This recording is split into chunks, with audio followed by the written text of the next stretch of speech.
So if I say iconic football and Italy, maybe the first thing that comes to your mind is the San Siro.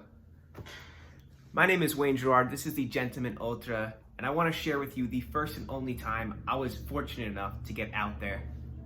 So in 2009, I'm a student in Florence, and I wake up early.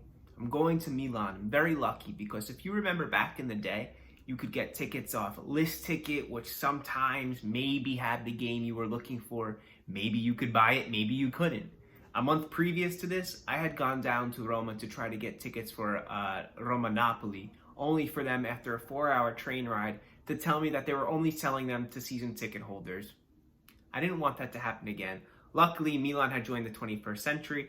I was able to secure a pretty good one. So it's around 8:30 a.m. Sunday morning, October, sometime late in the month.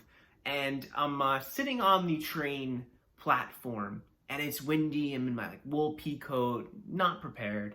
And a police officer comes up to me. He's like, "Biglietto?" And I'm like, "Yeah, right here." And I go to dig in my pocket. It's not there. And what actually happens is he pulls mine out of his pocket. It must have blown away. He picked it up. Thank God, somehow or another, he had asked me, and it was mine. It was just sheer luck. And one of those things where, like, if you put yourself out there, sometimes you do get rewarded when you go on these types of trips and experiences. So remember, it's the morning. I get onto the train cart, and immediately I'm, like, entering into the lion's den of Roma fans. There's people like swinging on the luggage racks, singing, clapping, and drinking sambuca at like 8:30. And I'm like, just waking up, like, what's going on? And they're like, "Who are you with?" Come up to me, right? Like, imagine like taking me by the neck. I'm like, "Roma." You know, I have my maroon scarf on.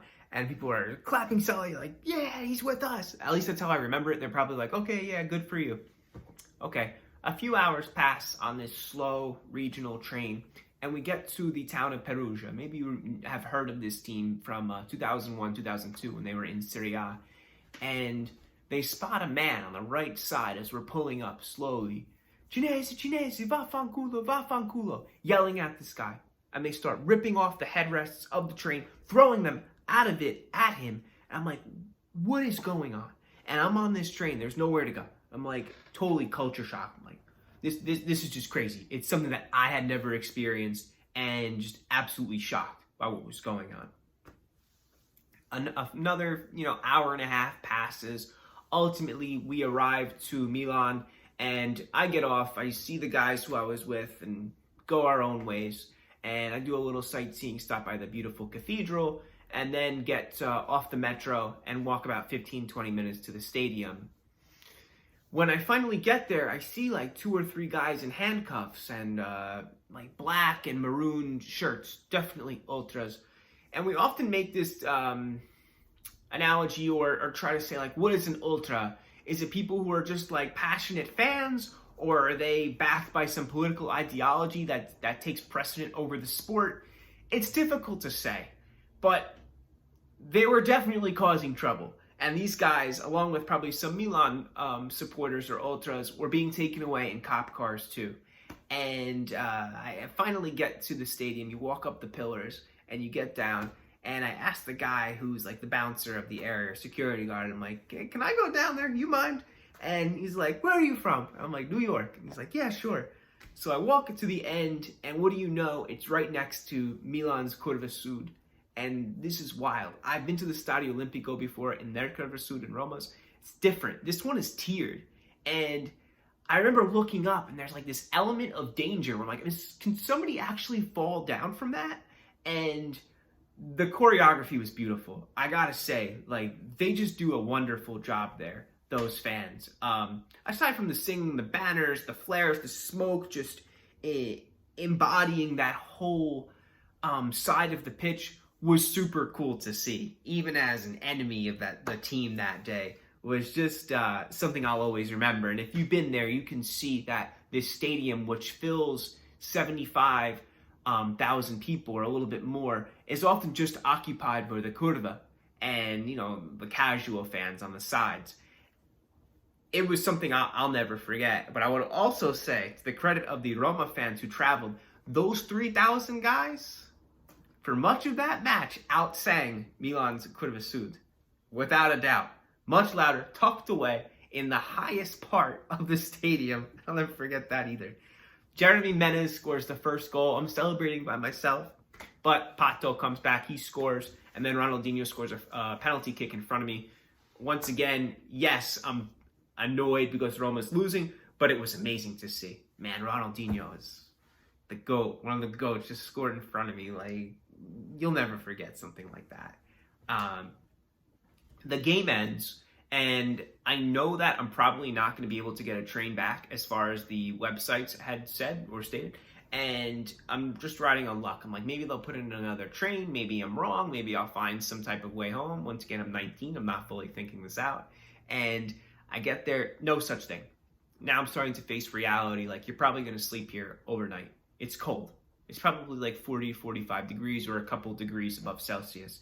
And I tried to go to sleep in like the underground section. Can't. It's too cold. And I'm sleeping on like a cement floor. And I go upstairs to try to sleep on a chair. And they purposely put armrests so people can't sleep, I think to stop homeless. And about an hour or two later, I woke up next to like 3 or 4 gypsies. And I'm like, I gotta get out of here. And I go back down. And now, at this point in time, wherever the people I had originally come up with are now all in the downstairs. And I think after the 50th time I was asked if I had a cigarette or not, I finally got a little annoyed and was like, no, I do not have a cigarette at 4 o'clock in the morning. Please go away. End up hanging out there until 5:15 a.m. Sun starts coming through the windows of Milano Centrale. It's beautiful.